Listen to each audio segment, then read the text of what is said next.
awards covering politics, public opinion, and social justice. Our last convention in 2019, he received National Action Network's Media Award for his coverage of crucial issues, none that has not stopped. He continues every Monday. I read him faithfully, and to show you his respect for the organization, he actually put on a tie today. He doesn't do that for everybody. Y'all need to know that. Dr. Benjamin Chavis is president and CEO of NNPA, National Newspaper Publishers Association. Dr. Chavis is an entrepreneur, global business leader, educator, civil rights leader, syndicated columnist, and author. He's worked with NAN on several key initiatives down through the years, a legendary civil rights leader, one of the Wilmington 10. He is certainly in the Hall of Fame of civil rights leaders, and we're glad and honored that we have Dr. Chavis with us. Michele McGhee is the CEO of Ebony magazine, the iconic black media institution. She is an innovator, author, and award-winning leader, and she's now leading Ebony and Jet, bringing it back big time. She's worked for some of the top media platforms, including A&E, CNN, the History Channel, and BT, where she created and ran the first and only network for black women, BET Her. And we're glad to have her. Ira Rosen is a best-selling author. He's the former senior producer of CBS News 60 Minutes. He produced some of the most groundbreaking political stories for 60 Minutes. He's won 24 National Emmy Awards, 24, placing him in the top 10 of all-time Emmy Awards winners in broadcasting. And he produced one of these 2 or 3 profiles on me in 60 Minutes. It was fair. No, he was fair to me. April Ryan is the White House correspondent and Washington, D.C. bureau chief for TheGrio. She has covered the White House for 24 years and is an award-winning author. She has reported from the front lines as one of the few black female White House correspondents, and God knows we all remember her and Trump. It's like Ali Frazier fights. April Ryan. Love it. Let's go to Mara Schiavocampo. I always mess up your name. Is the host of Run Tell, this podcast, and a correspondent for Dr. Oz show. She's a multiple Emmy Award-winning journalist and was one of the early pioneers in digital broadcasting. Myra has covered some of the biggest news stories of the last decade, and she's a senior investigative correspondent for the Dr. Oz Show and a longtime friend of National Action Network. Kat Stafford is national investigative race writer for Associated Press. Before joining AP, she was an investigative reporter for Detroit, Michigan, where her reporting prompted city legislation, policy changes, congressional reviews, and federal and state investigations. And last but not least, Cheryl Wills, no stranger to those of us in New York and NAN. She's the host of In Focus with Cheryl Wills on New York One Spectrum, and she is nationally recognized award-winning television personality for Spectrum News. Cheryl is the author of a series of books about her great-grandparents who were former slaves, and she is certainly no stranger to National Action Network. The moderator is my little brother and colleague at MSNBC. Kendis Gibson is an anchor for MSNBC's 6 to 8 a.m. weekend news programming. I spend more time on the elliptical Saturday morning, Sunday morning watching Kendis tell me what I missed while I was asleep. Before MSNBC, he spent 5 years as anchor on overnight newscasts for ABC News. Let me turn this over to Kendis Gibson. Rev, thank you. Thank you, guys. And I should mention, Reverend, thank you for the National Action Network and so many others for having us and putting together this amazing panel. And no pressure. You said yesterday you started out with the president, and now you're starting out with us. All right, cool. Wasn't stressing it at all until then. Should mention my good friend Mara Schiavocampo It took me years to be able to pronounce that last name. You nailed it. And the good thing is the Reverend married you, so he made you get rid of that last name. He made you Mrs. Porter. I got you her should just new call me name. Mrs. I got her Porter new name because- in the marriage. Exactly. Yes, Exactly. he conducted those renewal vows, so he should just call me Mrs. Porter. Exactly. So, hey, Mrs. Porter, and hey, everybody. Thank you guys for being here. Let's get started because we have so many people in an all-star group here. You know, when we discussed this whole panel about a week ago, we did not know about Karen Nazario. We did not know about Dante Wright, and there are probably countless others. It's amazing the times that we live in right now. Cheryl, I want to start with you because you're there on a day-to-day basis, and good to see you, my friend. How important is it to have a Black voice nowadays in the newsroom? Are you actively there saying, oh, I just saw this video of Karen Nazario, we need to get it into our newscast? Or are there managers now that are saying, oh yeah, this is important? Or do you still have to advocate at this point? Did you say Cheryl? Yeah. Okay. Hello, Kendis. Hello, National Action Network family. It's an honor to be here with my esteemed colleagues. You know what? We have come a long way, and I'm proud to say that Spectrum News has come a long way. And after 30 years with New York One, I no longer have to advocate like I say would have 20 years ago. I feel that they are listening much better now based on all of the tragedies that have been in our face. And that's why I think, Kendis, it's so important for people of color to be in positions of responsibility in the newsroom, because we hold our colleagues' feet to the fire. So when all of these horrific stories involving police shooting unarmed Black men and women, it's not an argument, not on my turf anymore. And I'm very proud of that. And I'd like to think I had a lot to do with that. Yes, I'm sure you did. I mean, you've been in this business for a long time, have great experience, and we've all been fighting this fight.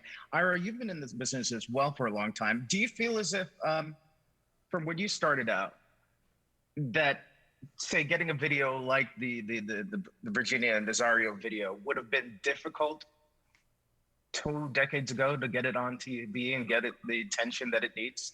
No, I think it definitely would have gotten the attention. The key is not to feel that you've done a story and you could move away from it. I think what's important now is that news organizations need to own a story.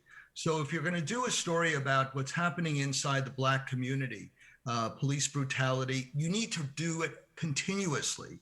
When I was at 60 Minutes, for example, we did a story on the opiate epidemic, and we did 5 separate stories, which resulted in a lot of policy changes, resulted in people getting fired, resulted in major lawsuits against the opiate industry. We also did stories where we got people out of jail, and we stayed on those stories. The key is to stay on a story and not feel that if you dip your toe into a story, you could leave it. So, Kat, how do we exactly stay on this issue? It feels as if we can't leave it.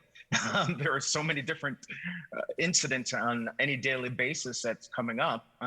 How do we give the Dante Wrights the attention that they need come next week when there's something else that happens? Well, I think honestly, first, the real key to all of this is being deeply embedded and rooted in the communities that we are tasked with covering.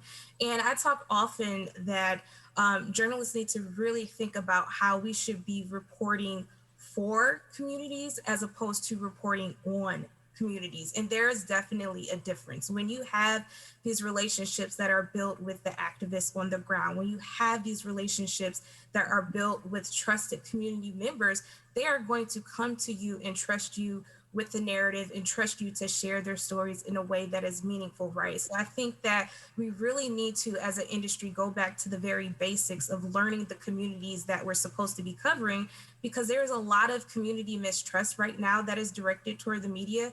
I think that we have made significant gains in terms of the ways in which we are covering police violence, but I'm also still hearing from people on the ground that they want to see the media represented in their communities more outside of when the atrocities happen, outside of COVID-19. They want to see their full experiences told in a way that they haven't before. And I just want to point out, 50 years later, after the Kerner Commission report, we are still grappling with the same incidents, the same mistakes. So I think it's time for us to really take on some soul searching and figure out what we're doing wrong and how to really repair these relationships.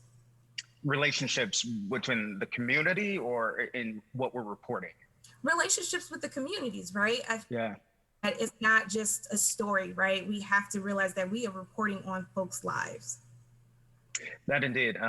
This is why I'm a big fan of Sarah Seidner, and I'm sure you guys are as well. Whenever you see her on TV, you feel as if you know that she is, she empathizes with those communities that she's reporting on. And part of that as well is because we've lived it. We've all had these experiences. We've all been pulled over or whatever, and we all have kids that we are fearful for. April last year, when the Floyd protests took place, I know this firsthand that there are many TV networks that obviously they empathize and they reached out to their employees, but they also encourage that their employees do not take part in some of the protests because they felt as if it could be turned into something political. It was a political year. If you were told that, what would you have done? Well, I'm from the old school, I guess you would say. I don't participate in protesting, but I believe my pen speaks volumes. I believe my voice speaks volumes. People understand that there is a relationship with Black media and the community, because we were beating the drum when other media was not talking about our issues. And I take what I do seriously. I am not an activist, but I do report and chronicle and curate, I guess you would say to a certain extent, news about our community, all sides of the spectrum. That is important. Now, that's journalistically. Behind the scenes, at my home where I am now, I'm very opinionated. I am a Black woman from Black parents, and I'm 5 generations removed from the last known slave in my family. But it is incumbent upon me to tell the story, to dig deep from the highest offices in the land to the lowest spaces and places in the land, to get the story right, so I can put it on the table for you to decide if it's time for me to protest, if it's time for me to hold tight and wait. It's not mine to tell people what to do. It's mine to give them what is going on so they can make a decision. That's the way I look at it. Charles, let me have you pick up on that, if you don't mind. Where does the line between being a Black person and a journalist and somebody who wants to be a protester physically out there in the streets versus using the power of the pen, as April pointed out? Well, I don't know how to answer that question exactly, other than to say that for me, writing is an action first. And to echo what April said about I'm not an activist. In fact, you have to keep some distance in journalism between what's happening and what you're reporting on and what you're chronicling and what and yourself. I often think about war correspondents who see horrific things than I see, but to maintain some space between what they are seeing and what they are doing as their job in order to get the report back. But I will say one other thing, not part of the question you asked me, but was asked a little bit earlier about representation in newsrooms. I don't even think it's enough. Not numerically in terms of how many people there are. I don't think that Black faces are enough. I think that we all have to reevaluate news as it positions itself now in relationship to Black communities, and Black people, Black reporters are participating in things that are detrimental to our community. We are showing images of Black people being killed as wallpaper. And I always tell people, from a news perspective, if you had footage of a woman being raped, would you show it? And if you did show it, would you show it once or would you show it repeatedly as a motif behind which people stand, sit or stand and tell the news? Because that is precisely what we are doing with the images of Black people dying. And it is even more severe than rape because it is the end of a life. And we participate in that as well. We participate in the process of going to scenes where people protest only when it is spectacle. If 300 people sit down with candles in a park, we're not there. If 300 people start to throw bottles, we are. We are teaching the community that the only thing that gets the cameras rolling is to create spectacle, and then we admonish them for the spectacle. That is a problem with news generally, and I see a lot of Black news reporters assigned to those stories and in front of those cameras and participating in the gawking at spectacle. So I think that it is important to have Black people be reporters and have Black voices at the table, but I do not believe that that is enough to deal with what is problematic about news coverage and Black communities. Can I jump in? Yeah, go ahead. Who is that? Because Cheryl. Charles, of course, brings up a problem that any 24-hour cable news network like mine deals with all the time. And Charles, I really want your expertise on this. We have a problem with that. And we, like with the recent death of Mr. Dante Wright, we're still showing it. But if we stop showing it, we get criticized. And if we show it, we get criticized. And on one hand, we need to show it. We need to put this in the face of New Yorkers, of Americans, to let them see what's happening. But when we pull back and say, okay, this is too graphic, we're not going to show this anymore, only in context of, say, the upcoming trial, then people criticize us, why aren't you showing it? So in a way, we are in a no-win situation. How would you respond to that? Doesn't it desensitize us to it? If we're I had this argument as well during the whole Floyd, the initial weeks after Floyd's death, where I personally couldn't watch the video anymore. And I kept wondering, if George Floyd was white and died that way, would we be playing that video just as much? Right. It's. I think you have to look at it in terms of obscenity. Uh-huh. If your policy at your network is never to show child pornography when that becomes a news story, is that more obscene than someone being killed on camera?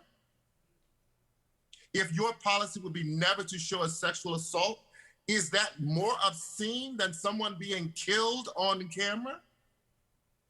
There is a way to make video available without exploitation of video on film. There are ways to cut away at the moment that the action occurs and say that it is available. If you must see it, it is available on our website, but we choose not to make pornography of Black death. Mara, you've been in the newsroom. Let me get you to weigh in.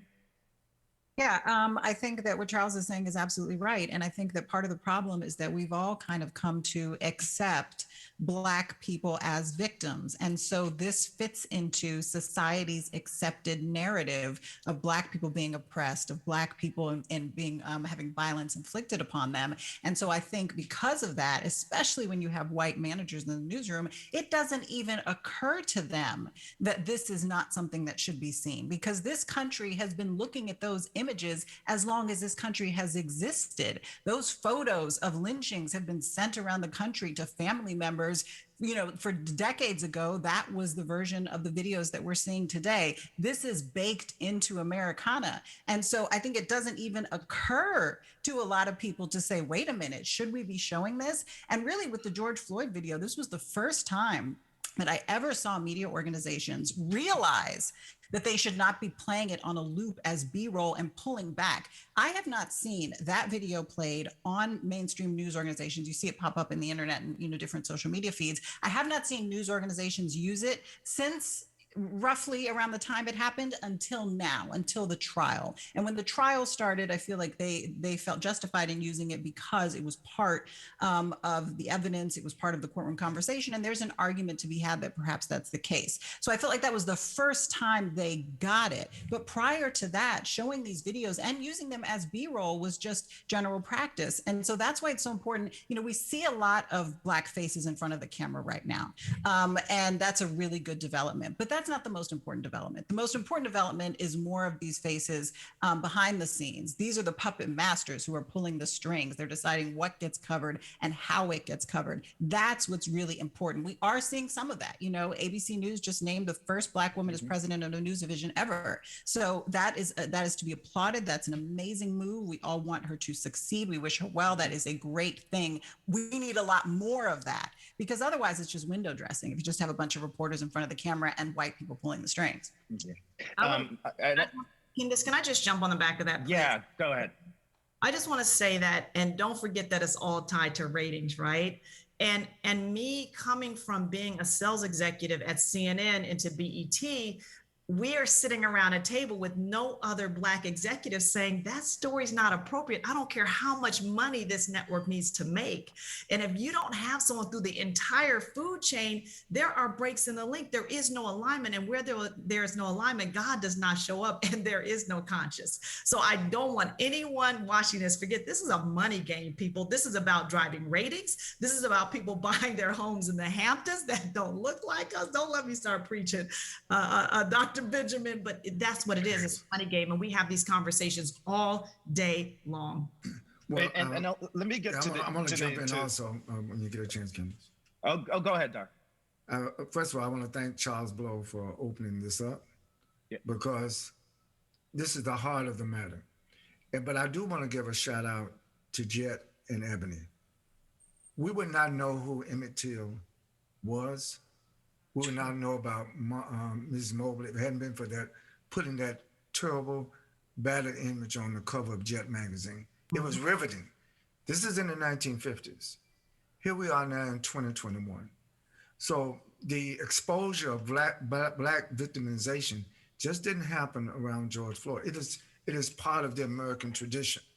The thing that we need to have balance is, that's why the January the 6th, when all of the media kept showing white people wilding out, white people going crazy, white people attacking the Capitol over and over and over again. That wasn't pornography. That was exposing the depth of white supremacy, the depth of the rage that white people have because of the change in demographics in America.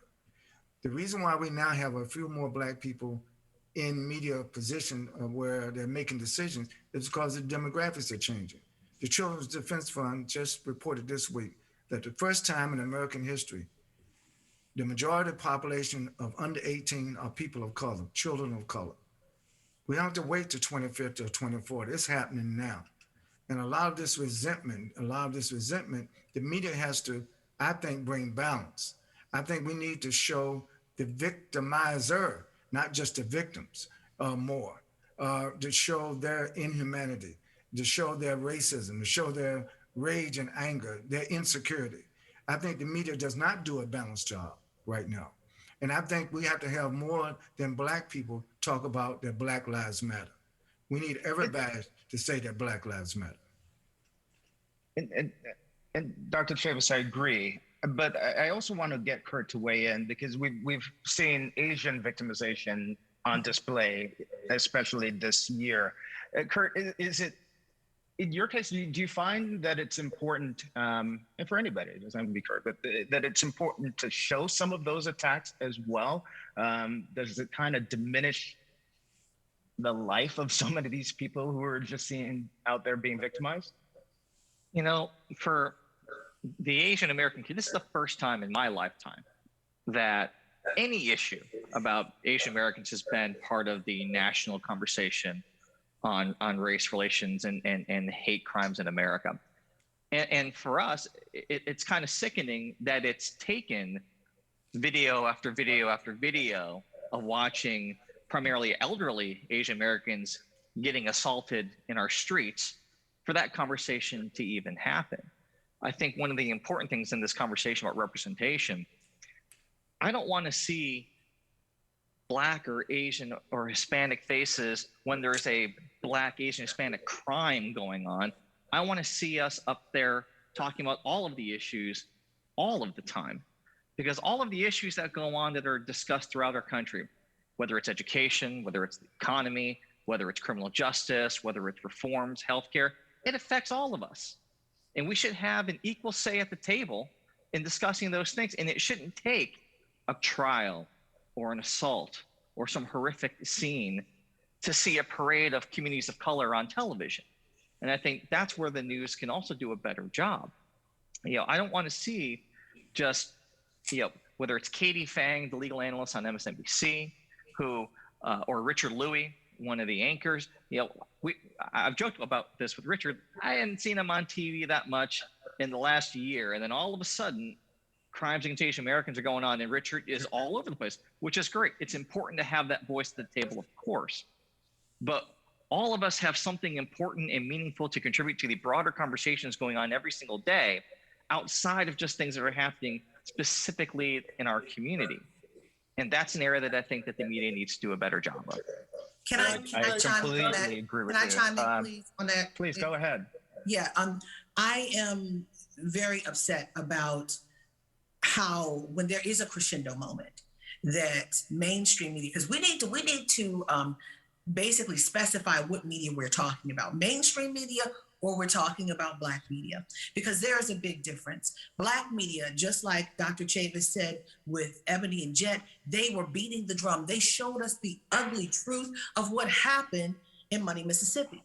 They showed us the ugly truth of what's been happening in our lives. Black media has been beating the drum since the inception, since way before Ida B. Wells. We were the griots back in Africa talking about it. And when there is a crescendo moment, mainstream media jumps in and then asks the Black reporter, well, is this a thing? Yes, it's been a thing for a long time. You're just finding out about it. So let's look there. And Black media, let's give Black media its props.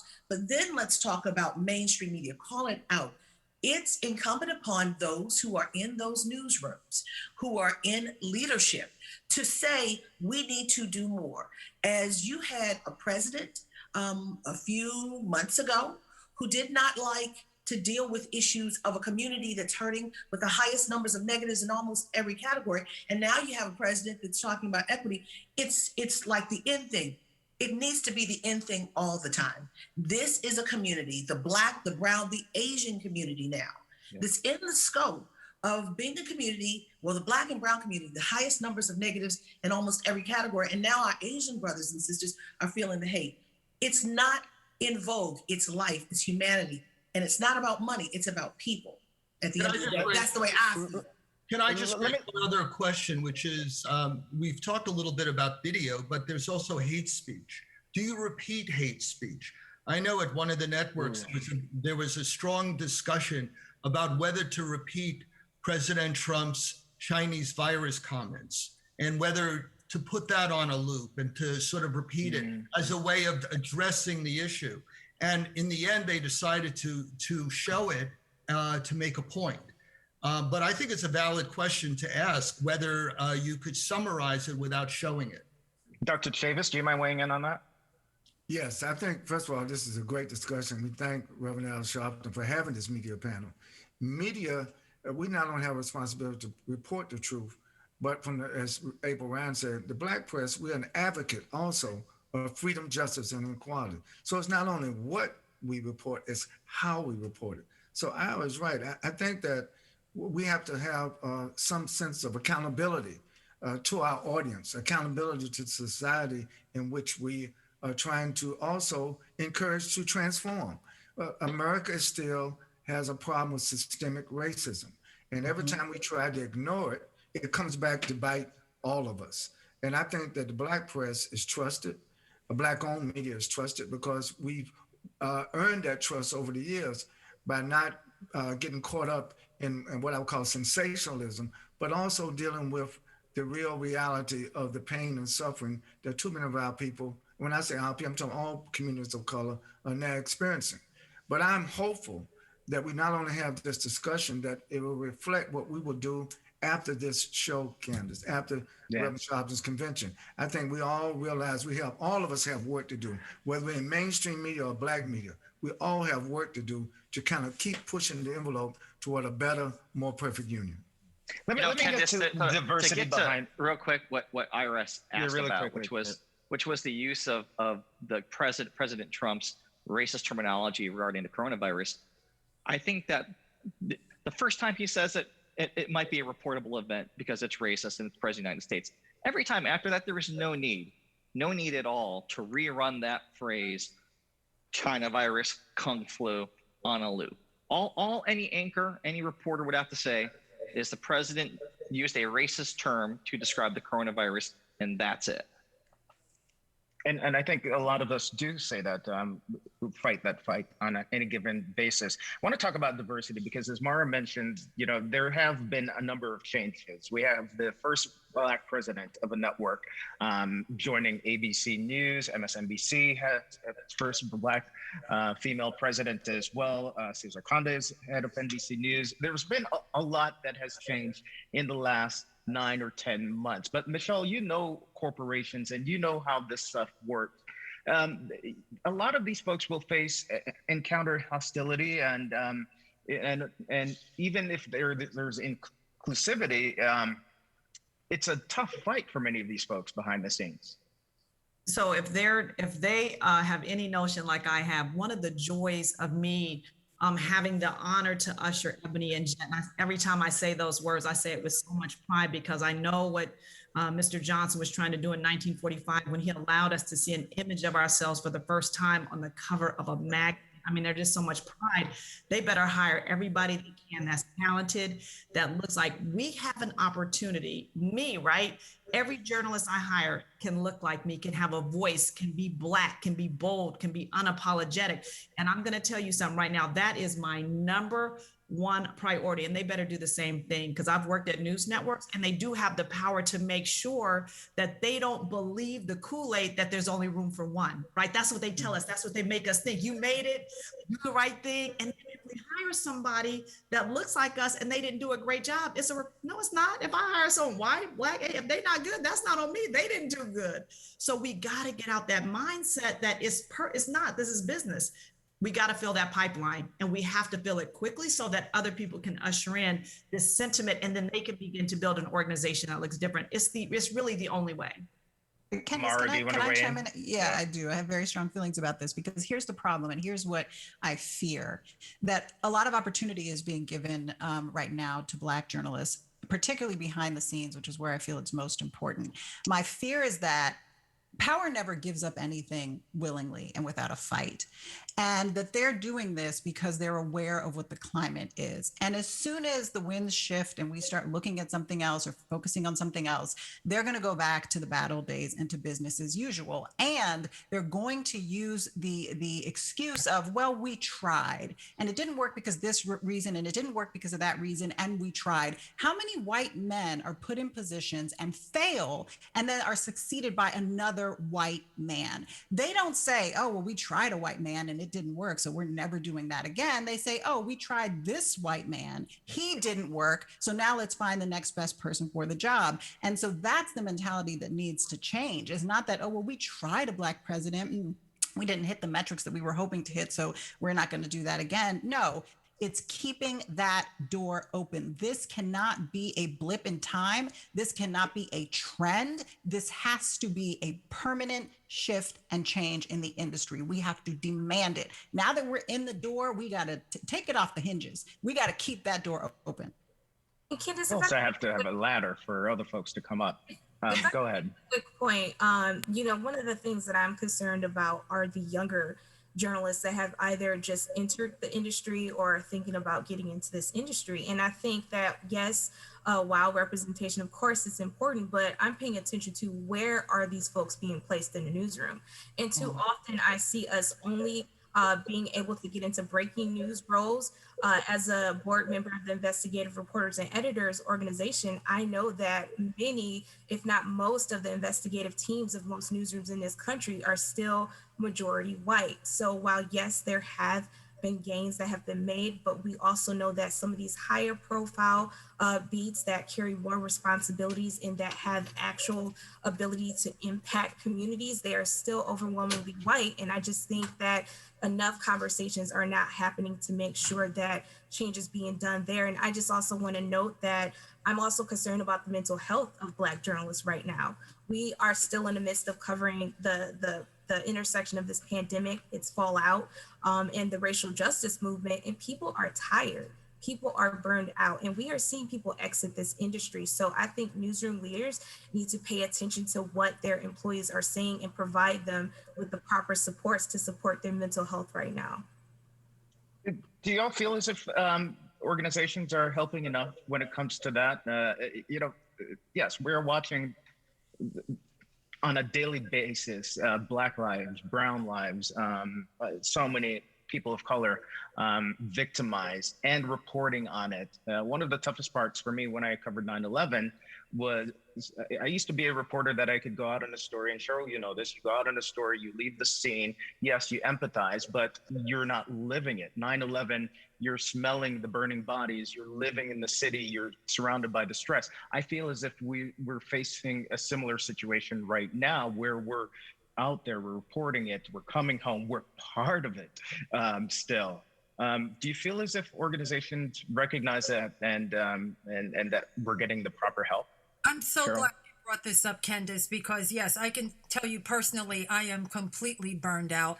And 9/11, you and I were both there. That was a situation, especially as a native New Yorker, where you could not separate yourself from that. You know, if you're a New Yorker, if you grew up as a kid, you went in those Twin Towers on a field trip. So to see them come down before your very eyes was completely traumatic. And here we are with the pandemic. I've worked, I bet I speak for the entire panel when I say I've never worked harder in my life, even though I'm at home. I don't know how that happened. Even in my slippers, I'm burned out. Not sure how that dynamic came to be, but here we are. And then when George Floyd, that tragedy happened, we were doing like this double drama of this horrific incident playing out on national television while being secluded at home, usually by ourselves, and having to navigate both of these.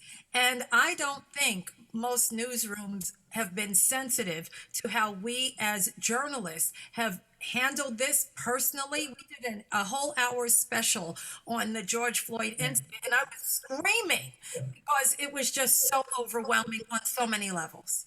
You know, we're not supposed to, as reporters, we're not supposed to say that we have any kind of issues. We're supposed to do the job and keep our mouths quiet and be behind the scenes, not be seen and scribe and write the story. But the problem is I've been talking to more and more reporters right now, Asian, Latinx, and Black, who are African-American, who are saying they are now seeking mental health care, therapy. And it's real. I mean, you've got reporters now who are out on the field crying because they're watching COVID deaths. They're being attacked almost on TV by people who are protesting, having a can of soup, claiming they're using it for their family or telling them to get away. You've got reporters who at the White House who were berated by the President of the United States and who had minions who wanted to go out and kill us. Hello. Therapy, and it's unfortunate. A lot of the companies, particularly minority owned, they don't understand this dynamic. It's about putting the story out. But the problem is this is a serious issue. We are now under attack. We're facing more situations. I mean, you see people who were in Beirut and in Afghanistan, they're getting combat pay or hazard pay when they go. It is getting to that point now for us, not just hazard pay, but mental health care.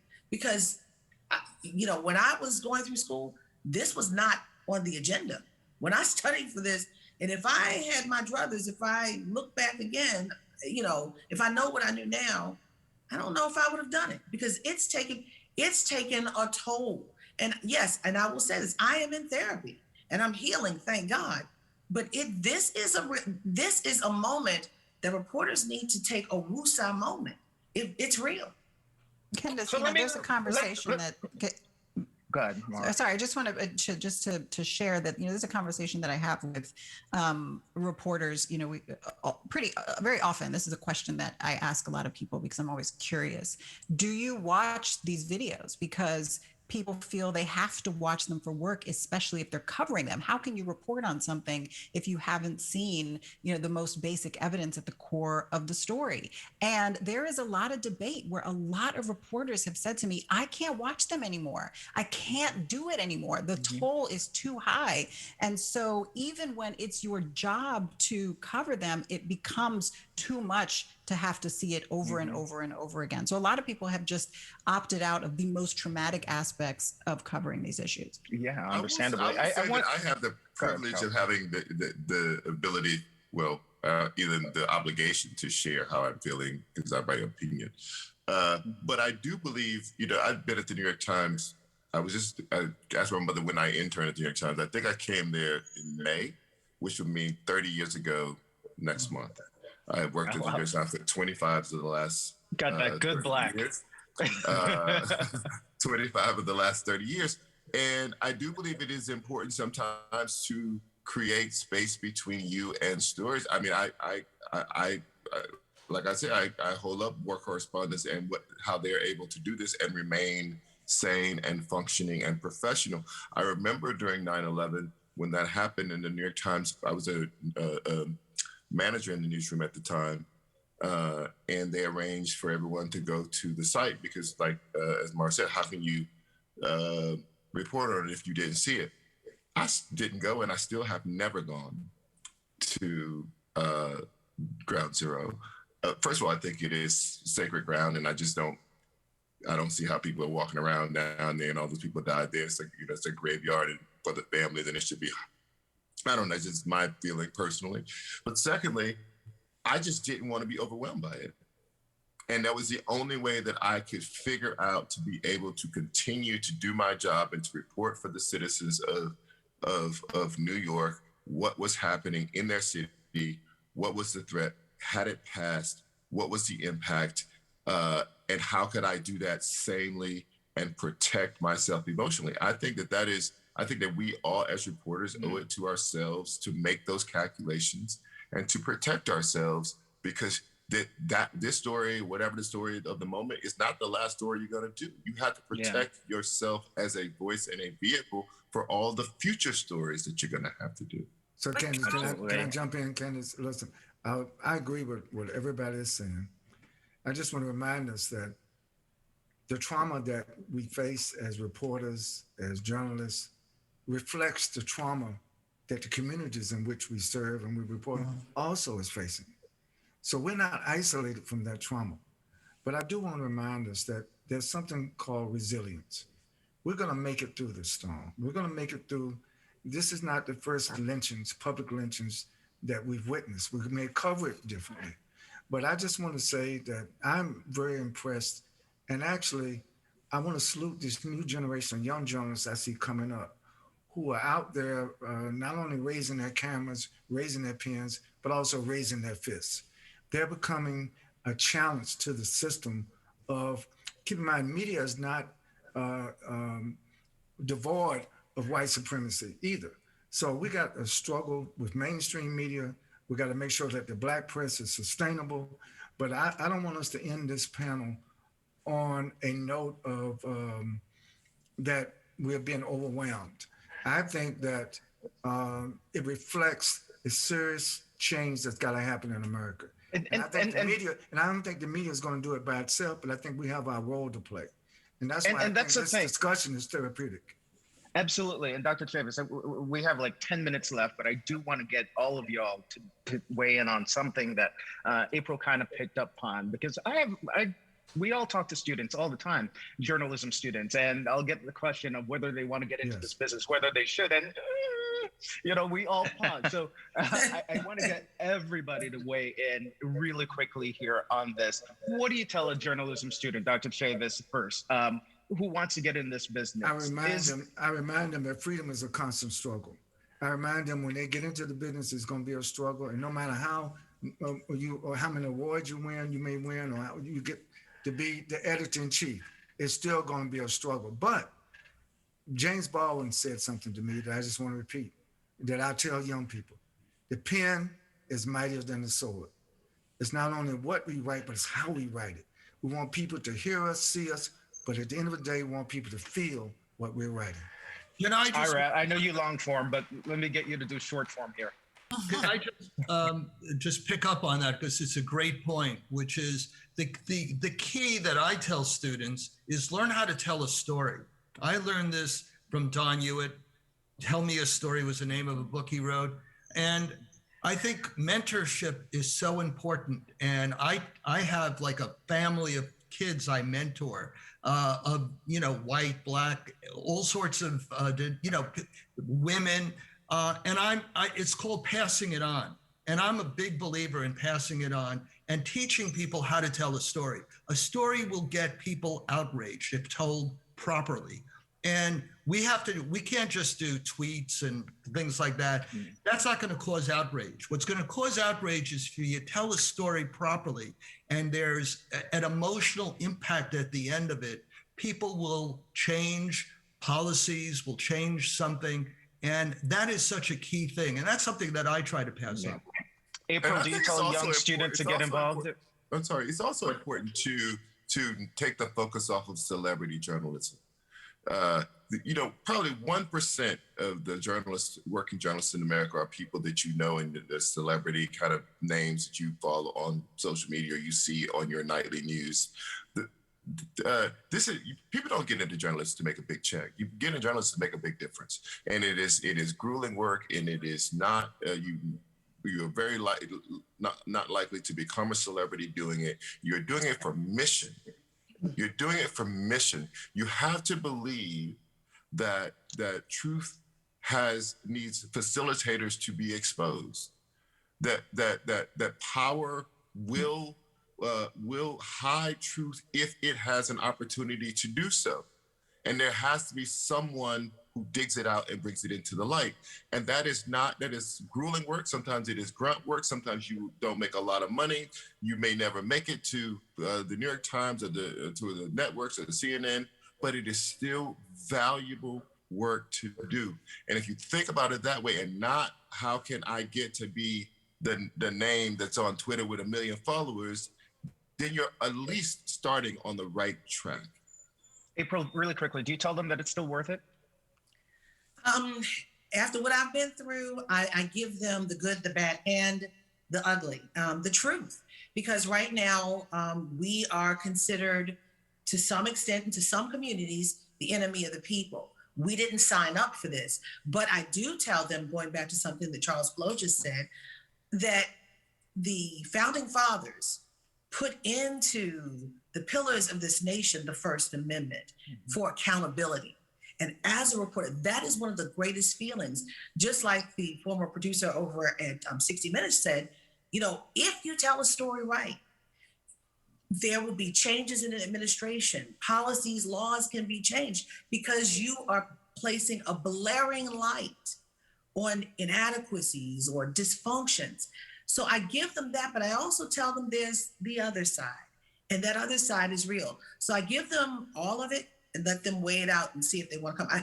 I hate to say, some of them might be scared, but they're tough. These millennials will do anything. They will go through fire to get what they want. Michele. So I would say, if you don't write your own story, someone's going to write it for you. But more importantly, Ebony is hiring journalists. So you want to try your wit and write, come and call me. I'll check every LinkedIn post.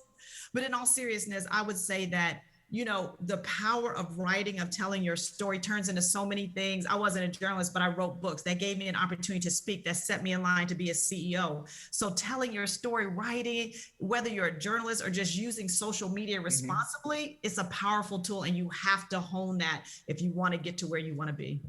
All right, Kat, pretend we're at NABJ and some young blood comes up to you, and we're at the Kiki right now, and they're like, I want to be a journalist. What do you tell them?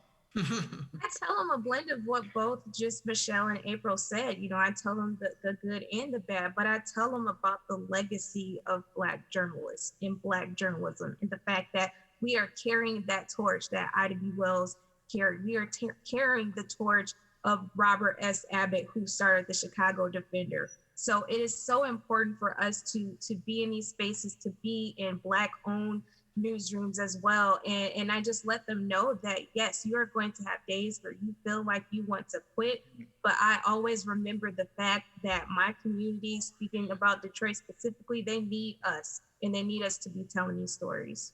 Mallory, we both know the struggle together as well in some places. At the end of the day, maybe I'm in the minority on this, and I'm glad that you started with the fact that you know my struggle, because I don't want my answer to seem like a reflection of an easy path. I have had my ass kicked. I have been in the trenches. I have done the grueling work. I have done it all. And this is the most fun job in the world. And it's a job with purpose. I mean, how many people's jobs are protected in the First Amendment of the Constitution? And how many people can say that they are a pillar of democracy with the work that they do? So I've never wanted to do anything else. And you know, I promised myself when I was 22, the first time I was in a working newsroom, that when it stops feeling like magic, I'm going to stop doing it. And it has never stopped feeling like magic. So, I mean, I'm the cheerleader. I'm the one you send people to when they want to give up, because I think this is the greatest adventure in the world. It really is. Kurt, can you weigh in? Yeah, I would tell anyone that be a local journalist. You know, the things that are going on in our own backyards, in our own communities, in our counties, in our cities, in our towns, those stories oftentimes go unheard, unspoken, unnoticed. And that's where we need as many resources as possible to tell those stories right now. There hasn't ever been a more important time to have who I believe are the guardians of our democracy right now, our journalists, to have as many talented and dedicated and passionate people doing that job as we could possibly get. But we need it at all levels, not just at the national level, not just at, you know, the shiny CNN, ABC, New York Times. We need it at the Bakersfield Californian, or the Fresno Bee, or the Daily Courier. You know, local news has been under siege and getting smaller and smaller, and that is a detrimental effect that trickles down specifically to communities of color.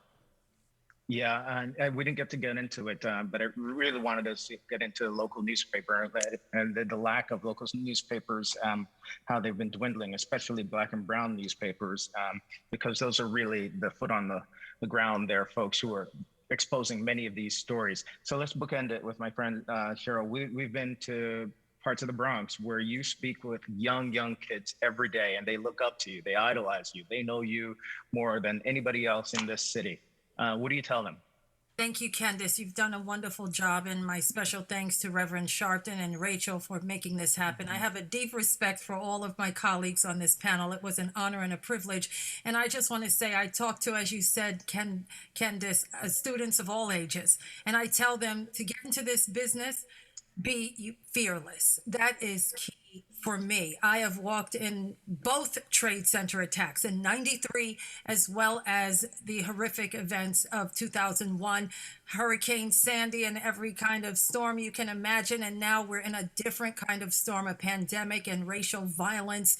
And I am down, but I am not out. It is a lot. We had a president who degraded every journalist on this panel, and we are all still standing. So you have to put on your boots, and as my grandma used to say, put on the whole armor and move forward, because you are not reporting for yourself, you're reporting for the people. And don't forget the people in everything you do. So thank you for the opportunity to be here. Amen. Thank you guys so much. We finished on time. It definitely was an honor and a pleasure and privilege to be a part of this panel. Such an honor. So a couple of notes. Ebony's hiring. So if y'all know anybody who needs a job. Some people. That's a good thing. That's a good thing. Exactly. That's one of the great things. All right, guys. Kurt, Charles, Dr. Chavis, Michele, Ira, April, Mara, Kat, Cheryl, thank you guys all. And thank you, Dr. Reverend Al, as well as Rachel and Amaris at Mercury. Thank you guys. Thank you for being here. All right, bye. Thanks for doing this. Yeah, absolutely. Thank you guys. Let's give it up again for that amazing panel.